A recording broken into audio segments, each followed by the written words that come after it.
Welcome to the acid test, a mechanistic journey into modern gastric pharmacology. This video will explore the physiology, targets, and advanced therapeutics used for acid suppression. The stomach has a dual mandate, performing three critical functions. It acts as a reservoir for food, digests proteins using gastric acid and pepsin, and serves as a microbial defense mechanism due to its highly acidic environment. The stomach protects itself with a sophisticated mucosal defense system.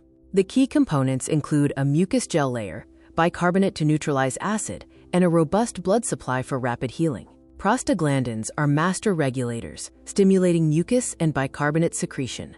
Gastric acid secretion is tightly regulated by three controllers: neuronal signals from the vagus nerve release acetylcholine, endocrine signals from G cells release gastrin, and paracrine signals from ECL cells release histamine, a powerful local stimulator. These signals converge on the parietal cell.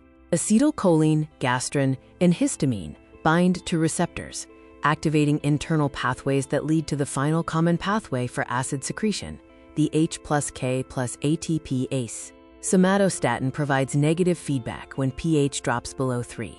The H plus K plus ATP ACE, or proton pump, is the engine of gastric acid secretion. It actively transports hydrogen ions out of the cell in exchange for potassium, creating an astonishing pH gradient from 7.3 to 0.8. This is the largest ion gradient in the human body.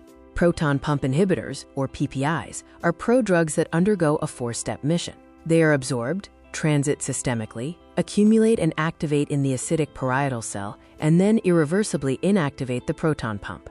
Acid secretion only resumes when new pumps are synthesized. PPIs exhibit a paradox, a short plasma half-life, but a prolonged clinical effect. This is due to their irreversible binding and the need to target actively secreting pumps. Therefore, they must be dosed 30 minutes before a meal to maximize pump activation and drug binding. PPIs are primarily metabolized by hepatic 2-cypriot pounds C19, leading to variability in drug exposure and potential drug interactions with medications like clopidogrel and warfarin. Patients who are, quote, poor metabolizers may require dose reduction. Chronic acid suppression can lead to nutritional and infectious complications. Serious long-term associations include malabsorption of vitamin B12, increased fracture risk, and increased risk of infections like C. difficile colitis and pneumonia.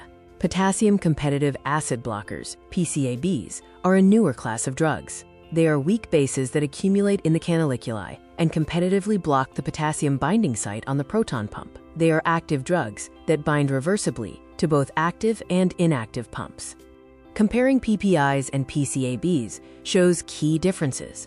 PCABs are active drugs with a rapid onset of action, bind to both active and inactive pumps, and are meal independent. They also offer excellent nocturnal acid control and have minimal CYP2C19 metabolism. PCABs represent a paradigm shift, offering significant clinical advantages.